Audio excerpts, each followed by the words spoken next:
धातु और अधातु चल रहा है हम लोगों का, धातु और अधातु, जिसमें हम लोगों का चल रहा था धातु का रासायनिक गुणधर्म। और धातु का रासायनिक गुणधर्म में हम लोग पहले पढ़े थे धातुओं के साथ वायु का अभिक्रिया, उसमें हम ऑक्सीजन का विभिन्न अभिक्रिया दिखाए थे, और इस प्रकार कौन सा धातु किस प्रकार अभिक्रिया करता है पूरा कहानी पढ़ लिया थी। आज 2 नंबर पॉइंट में आते हैं धातुओं के साथ जल का अभिक्रिया। ये सब यहाँ वायु की जगह क्या आ गया, जल।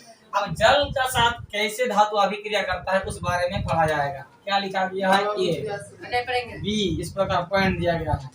कम अभिक्रियाशील धातु तो एक जैसा नहीं है, कोई धातु है जो अधिक अभिक्रियाशील होता है और कोई धातु है जो कम अभिक्रियाशील होता है। तो कम अभिक्रियाशील जो धातु है वो जल के साथ अभिक्रिया कर क्या बनाता है, धातु ऑक्साइड। हम लोग पढ़े थे वायु के साथ धातु का रिएक्शन करके भी धातु ऑक्साइड बना था कल।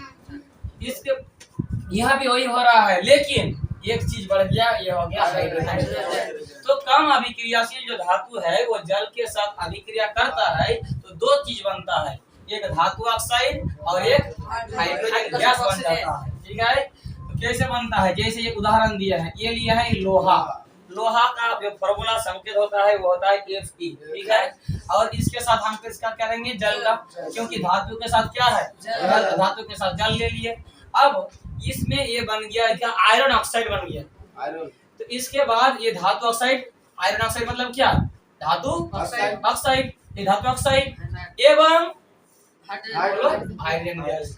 और ये जो 4 आया है, यहाँ जो 4 आया है, ये तो समीकरण को बैलेंस करने के लिए, संतुलित करने के लिए, वो तो हम लोग संतुलित कैसे करता है रासायनिक अभिक्रिया चैप्टर में पढ़े हैं। तो ये हम लोगों का पॉइंट समझ में आया कि धातु के साथ जब जल का रिएक्शन होता है तो धातु ऑक्साइड और एग्जाम में आएगा, धातु के साथ जब जल का रिएक्शन होता है तो कौन सा गैस उत्पन्न होता है, सिर्फ लिखना है हाइड्रोजन गैस उत्पन्न होता है।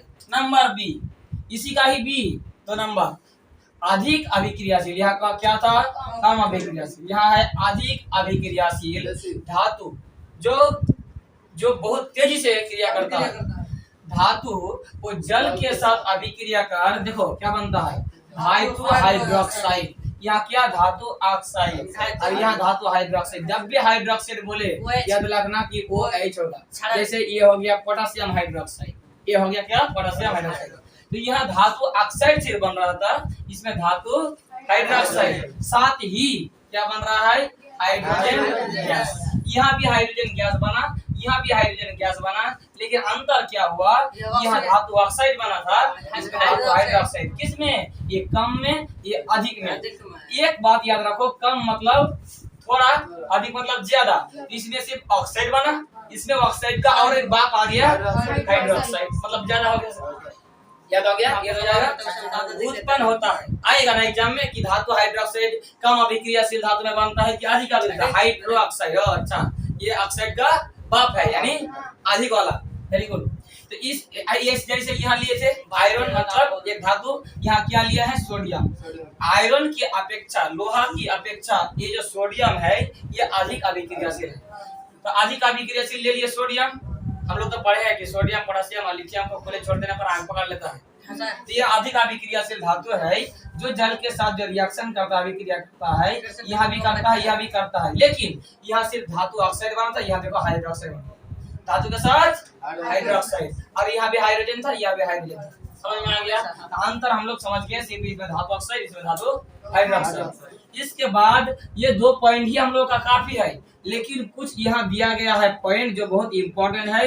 ये अलग अलग धातु जल के अलग अलग अवस्थाओं के साथ अभिक्रिया, जल गर्म है, ठंडा है, जल जल वाष्प के रूप में है, तो अलग अलग है। देखो सोडियम, पोटेशियम और कैल्शियम, ये जो 3 धातु है, ये 3 धातु गर्म जल के साथ अभिक्रिया नहीं करता है, ठंडे जल के साथ अभिक्रिया करता है। तो एग्जाम में आएगा ठंडे जल के साथ अभिक्रिया नहीं करता है। सोडियम, पोटेशियम, क्या बोलता है, कैल्शियम, एल्युमिनियम, तो एल्युमिनियम। तो इस प्रकार मैग्नीशियम गर्म जल के साथ अभिक्रिया करता है।